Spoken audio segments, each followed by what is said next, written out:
Cornwall, located in the far west of Great Britain on a peninsula tumbling into the vast Atlantic Ocean, bordered to the north and west by the Celtic Sea, to the south by the English Channel, and to the east by the River Tamar. Join me, Victoria Jenner, a historian at the University of Exeter, as I go on an adventure across the duchy. From Tintagel in the northeast to Poole in the far west, I will be investigating maritime churches and questioning how far religion and the sea have played a prominent role in cultural constructions of Cornwall through time. These episodes will explore churches in relation to their communities, will involve getting up close to their natural environment, and following in the ancient footsteps of pilgrims.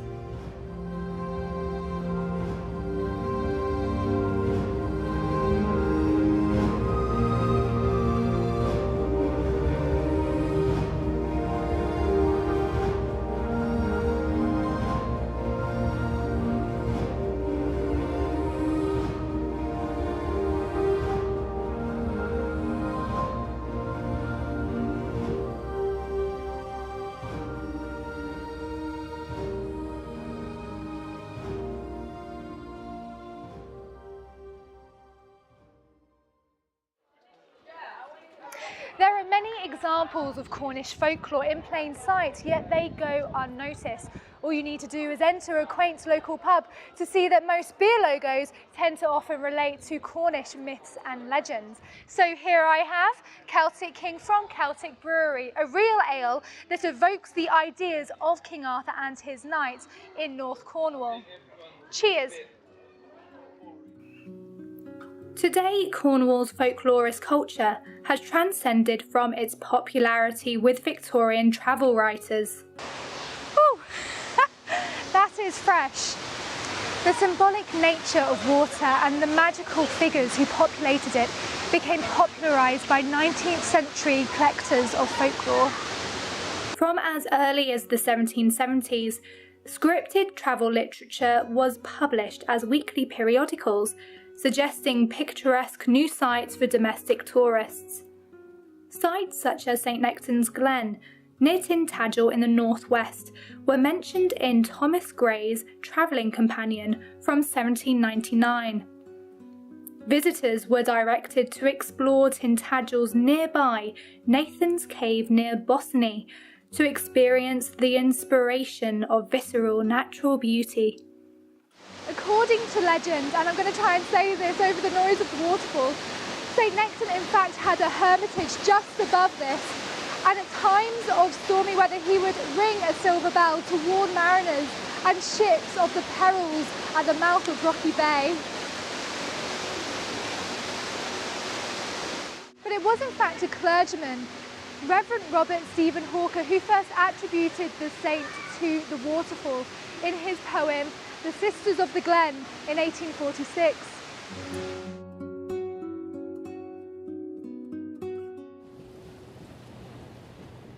St Nectan's myth is one of many in Cornwall that uses a bell to serve as a warning for mariners and fishermen and those brave enough to venture out across the treacherous coastline for work.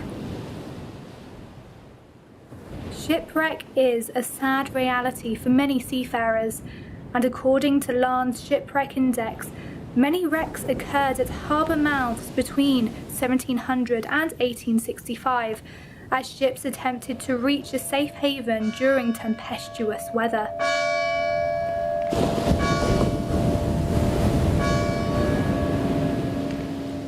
I was interested in how church bells had also become incorporated into local folklore, so I travelled to the neighbouring village of Trevena, otherwise known as the famous Tintagel. By the 1800s, the ruins of the Dark Age castle were no longer acquainted with Earl Richard, but instead as the legendary birthplace of King Arthur. Victorian poet Lord Alfred Tennyson undertook his very own grand tour of Tintagel, and it was during this visitation he was inspired to write his famous works Morte d'Arthur and the Idylls of the King, which was published in 1859. All of a sudden, Tintagel was declared as an ancient attraction in Cornish, Scottish, Welsh and London newspapers.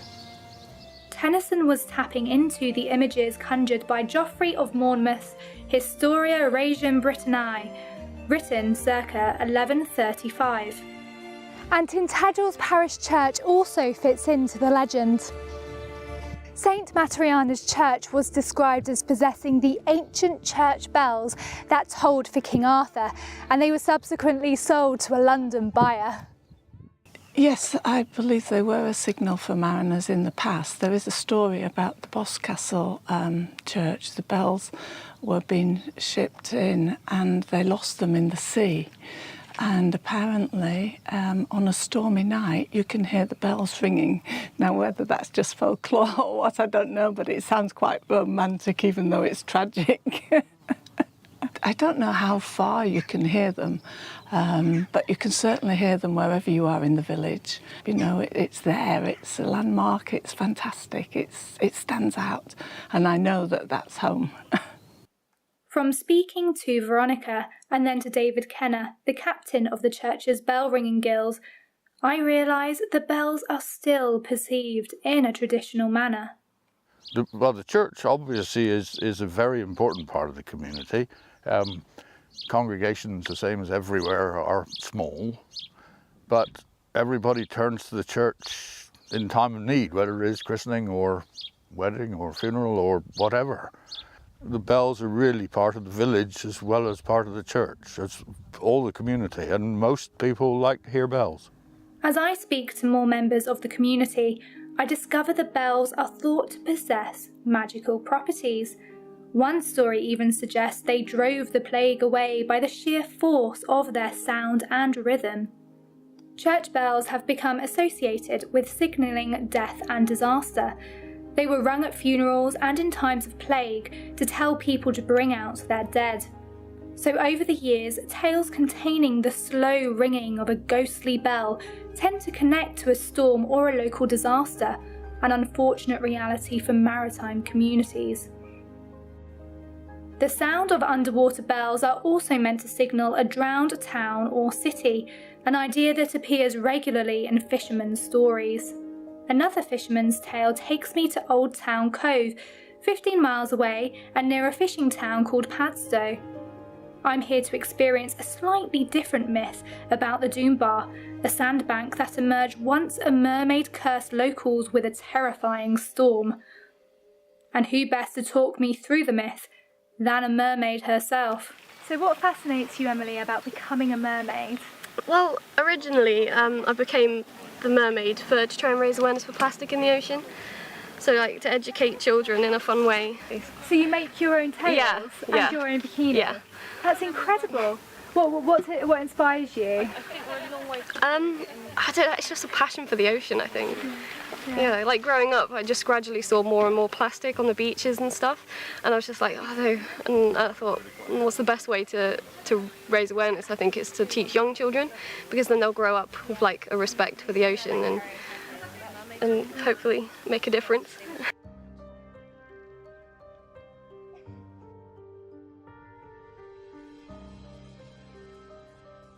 So this place where we are is actually quite significant. Yeah. Could you tell us a bit about the location? Yeah. Just up the river down there, near Padstow, is what's called the Doombar. And there's a big myth around the Doombar concerning a mermaid. There's several different versions of the story, but the one I know, she fell in love with a fisherman. And I think the fisherman went to get married and something went off and he ended up shooting her with a crossbow. And on her dying breath, she cursed the harbour so that fishermen can't go in and out safely anymore and big boats can't get in. And ever since that day, it's stopped people from coming into the harbour, basically. That's so sad, and it's really ominous. Yeah. That a mermaid can be part of a negative side of the tale. Like a tragic love story, yeah. Do you know any other stories around Cornwall? Yeah, there's several. Probably the best known one is the Mermaid of Zennor. Down on the end of Penwith, there used to be a lady that used to come to the church every day, and no one knew who she was, but she had this really beautiful long hair and would wear this really long dress. And one day, one of the singers from the choir, I think it's Matthew Twynwyth or something. Or Trewella? Trewella, that's the one, yeah. And yeah, he caught sight of her at the back, and she ran out because obviously she didn't want to get discovered for anyone to know who she was. And he chased her down to the harbour where they both jumped in, and Matthew wasn't seen again until several years later when she resurfaced in the harbour because a boat had put its anchor right on her home, and apparently sighted with her was Matthew. So yeah. Is that an inspiration for your look? Yeah, definitely. And the name Morvorin is one that I use for my persona as well. So. To make this experience even more sensational, I invited local singers Figurehead to perform an old fisherman's song relating to Padstow. It's time to go now, haul away your anchor, haul away your anchor, 'tis our sailing time. Whilst I'm enjoying the performance of modern day folklore, I witness how Cornwall's myths and legends are celebrated by different people in the community every day, whether that be through bell ringing, music, or becoming a mermaid.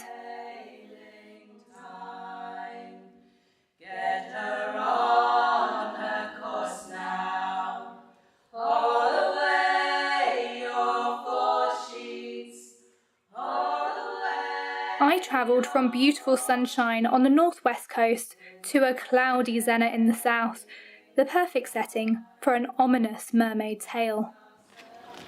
Hi, Sean. Hi, Vicky. Nice to meet you. Who's this? This is little Bailey. Hello, Bailey. Oh, lovely. So we're here at St Zennar's Church in Zennor. I'm going to ask the big question, what has it got to do with the mermaid myth? Well, the mermaid myth is a little bit of sort of like a chicken and egg scenario. So inside St Zennar's Church is a medieval bench end. Now, the medieval bench end sort of has a mermaid carving, and we're guessing it's about 400 to 600 years old. But the first recorded kind of version of the Mermaid of Zennor doesn't come into print until about 150 years ago. So there's quite a long period of time. There's some theories that the mermaid myth was based on the mermaid kind of bench carving, but there's other myths that it's the other way around, that the bench carving came because the myth was already around. So that's the significance that the church has. As I speak to Sian, I realise an important characteristic of Cornish folklore is the fact it is retold by storytellers, otherwise known as droll tellers. The Mermaid of Zennor myth is quite a simple story about a human man falling in love with a mermaid woman. By the very kind of nature of folk tales is lots of people have their own versions of them. So there has been language within this myth that's quite sinister. You know, she lures Matthew to Pendower Cove and all sorts of things like that. She seduces him. But actually, if you kind of take away from the biases of past storytellers, the story's quite simple, and it's just a romance between a man and a mermaid. And I think that's quite a romantic kind of version of the mermaid myth, really.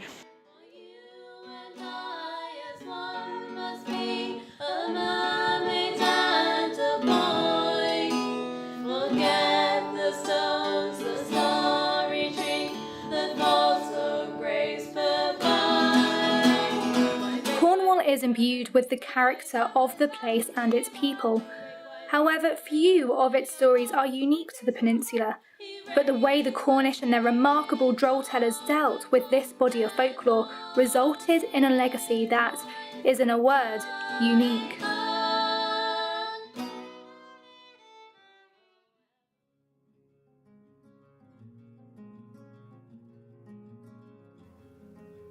Moving from place to place is embedded within Cornwall's mythology and reminds us that stories were told by pilgrims and passing travellers.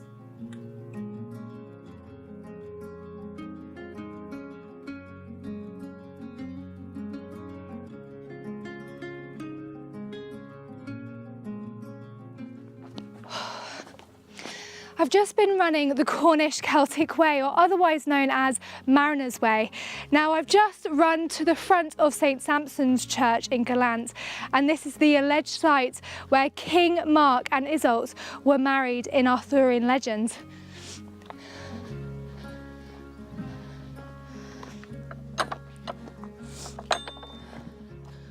Tristan and Isolde is a medieval Celtic romance with a love triangle at its core.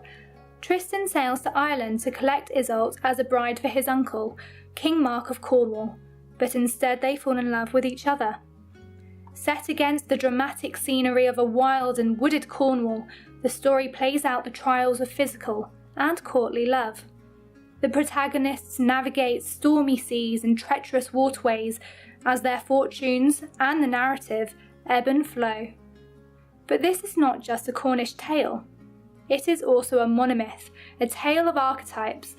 Its universal themes are found as far away as Papua New Guinea. From Glen, I follow the river to its mouth at Foy, a fitting finish for pilgrims who would have subsequently embarked on a sea voyage. The route would have been used by early Celtic traders and pilgrims crossing the Irish and English channels in flimsy wooden coracles, and especially used by those wanting to avoid the dangerous currents, rocks and pirates around Land's End.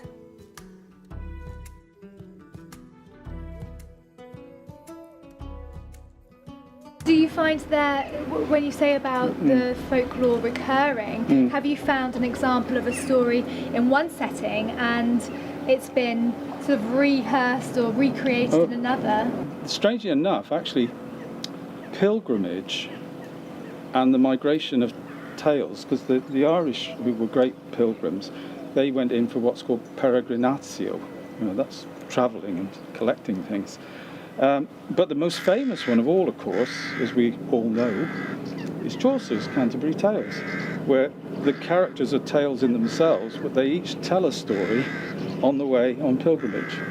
And those stories are very much sort of universal ones. So if you were on pilgrimage to Compostela or somewhere, you would find other versions of this. And it's even cross-cultural in the sense, one of the biggest collections of tales is sort of from Persia and Arabia, and there's collections in India.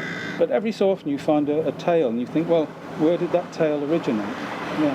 So for instance, we're in Foy, and I know this is very significant because effectively it's in the end of the Mariner's Way, or even the beginning of the Mariner's Way, whichever way you look at it. And today I ran the Cornish Celtic Way, or otherwise known as the Mariner's Trail, and as I was running, I've sort of arrived at Foy, and I thought this was the perfect setting to speak, and just wondered if you could unveil some of the reasons behind that. I think one of the reasons is that it was such an important route. But in southeast Cornwall, there's a village called St Wynwall, and the locals, I think, know nothing about St Wynwallow, but there is a wonderful legend about his missing church on the cliffs above what's now called Whitsun Bay, used to be called Satan Bay. And he also figures in a local folk tale which actually is about a mermaid, a particularly vengeful mermaid, who, for various reasons, depending on which version you read, ends up destroying the whole of the landmass between Ramehead and Loo Island, which she floods and inundates. And I managed to get bits of this tale, which is very contradictory, and I think probably has two mermaids, the mother and the daughter. But I then discovered, of course, there's a famous version of it, not just elsewhere in Cornwall, but obviously, the Lioness and the North Cornwall Mermaid at Padstow, the start of your trail. There are those versions, but the same thing occurs in Wales with the myth of Cardigan Bay, which was inundated apparently by a mermaid. And there's a famous one also in Northern Ireland about one of the lakes. But I was really surprised because I knew a Breton folklorist, and he said, the legend of Is. And it was not quite the same story, because she's an enchantress rather than a mermaid. But she is also cursed by the Breton version of St Gwenol, and the whole city and all the evil residents disappear beneath the sea. So you've got something that's very specific to particular points in Cornwall, and yet also kind of quite universal in some respects. I wondered how many tales had travelled the Atlantic, the result of Cornwall's participation in slavery and the slave trade. I travelled to Penryn St Gluvius Church to look at a handful of graves belonging to Black Britons in the 18th century, and invited Dr. Richard Anderson, an expert in colonial and post-colonial studies, to tell me more about attitudes to the African diaspora in Cornwall. So Richard, could you tell us a bit more about the African presence in Cornwall? Yeah, well, we have evidence, even in our surroundings, of an African presence in Cornwall going back to the Tudor period. Small numbers at first, and of course that's related to the sources that we have for this period. But Cornwall becomes more and more a part of the African diaspora as Cornwall itself becomes more a part of the Atlantic world. When we look at seafaring in the southwest, especially in the 17th and 18th century, when we look at the connections of places like Falmouth and Penryn to trade between Europe, Africa, and the Americas.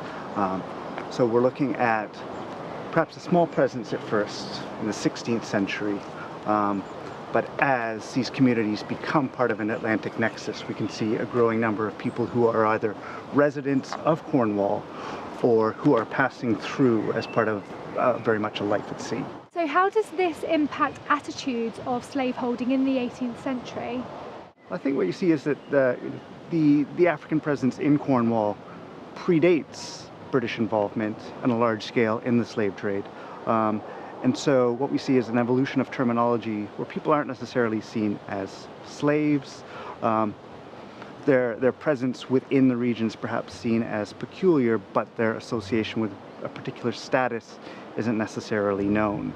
And what we can see over time is in some ways the terminology that associates people of African descent with racial slavery is something that becomes much more present in the 17th and 18th century.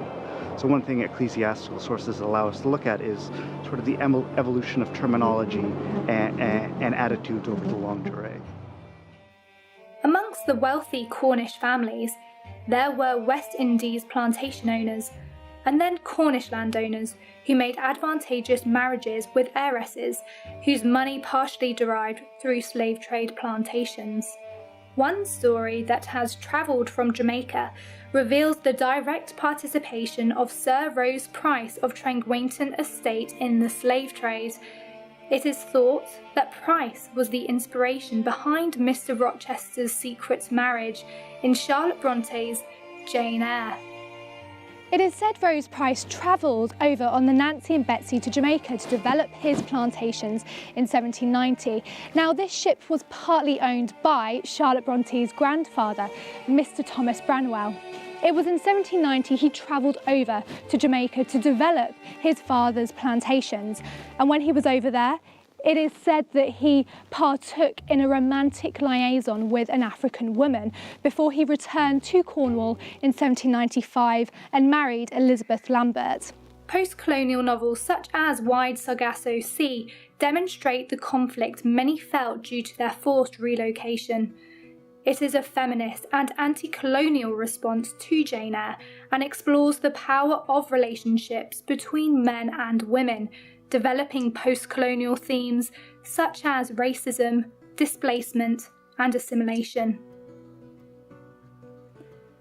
The Dominica-born British author, Jean Rhys, describes the background to Mr. Rochester's marriage from the point of view of his mad wife, Antoinette Cosway, a Creole heiress. Antoinette's story is told from the time of her youth in Jamaica to her unhappy marriage to a certain unnamed English gentleman who renames her Bertha.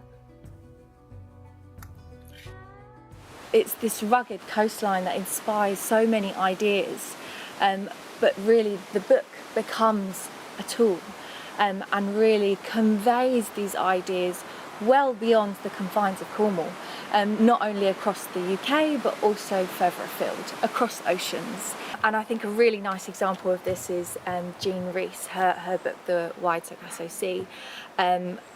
She wrote this while living in Cornwall. You follow the character of Bertha, or Antoinette, and she's born in the Caribbean like Jean Rhys herself, but then she's having to deal with these these ideas almost forced upon her by the colonial policy of the time. And I sort of like to reflect that Bertha's story, the character who is very much prominent in Jane Eyre, is also a reflection of even Jean Rhys, who was born in the West Indies and then came over to Cornwall, and perhaps the struggles of her character Bertha are a reflection of how she felt.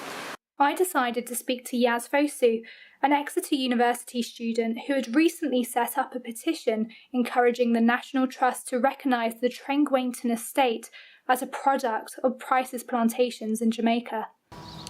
So I started a petition to try to get the National Trust to raise awareness and education through a memorial plaque of the role that the slave trade played in the funding and construction of the walled garden at Trengwainton Gardens. So I wanted to start with speaking to National Trust about Trengwainton because the Price family, which had roots in the slave trade and were plantation owners, bought Trengwainton estate in 1814 and then funded the construction of the walled gardens from their involvement in the slave trade. And I just really wanted to raise awareness that you can still appreciate the beauty of a garden and recognise the history and suffering that went into the construction of it and the building of it.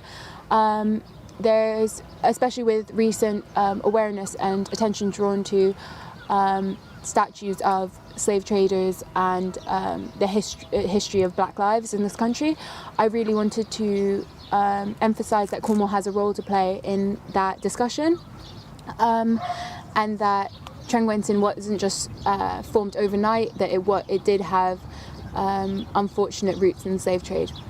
I realise that we have chosen a relevant setting. We are sitting in Falmouth's very own Empire Garden, a site that has drawn together plants from all over the world to create a landscape in miniature and a legacy of empire that lives on today. We know that attitudes to the slave trade in Cornwall in the 1790s are mixed. On one hand, we have the wealthy families such as the Prices, the Trelawneys, the Longs and the Molesworths, who actively profited from the trade. On the other, we have 12,000 people from all levels of society who actively petitioned against the trade. Poetry, music and art had so far possessed a central role in the performance of Cornish storytelling. By the time of the West Indian sugar boycott campaign, they became political vessels for change and were used in support of the abolition movement. And no more shackles around my feet. Many thousands gone. No more mistress call for me. No more, no more, no more mistress call for